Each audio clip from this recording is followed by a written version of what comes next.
જય મીચડિયા હનુમાન દાદા. એકવાર એક છોકરો પોતાના ધંધેથી આવે એટલે એના પપ્પા બારીએ બેસી અને રાહ જોતા હોય છે એના છોકરાની. આ કાયમિકનો ક્રમ.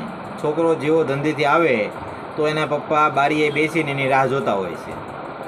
એક દિવસ છોકરો એના પપ્પાને ખીજાણો કે શું પપ્પા તમે કાયમિક અહીંયા બારીએ બેઠા હો છો, એની કરતાં સરસ મજાની એસીવાળા રૂમમાં આરામ કરતા હો તો.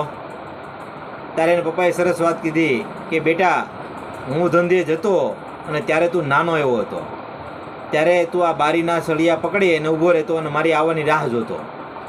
જેવો હું આવું એટલે તું મને ભેટી પડતો અને હું તને વાલથી તારા માથા ઉપર હાથ ફેરવતો અને પ્રેમ કરતો.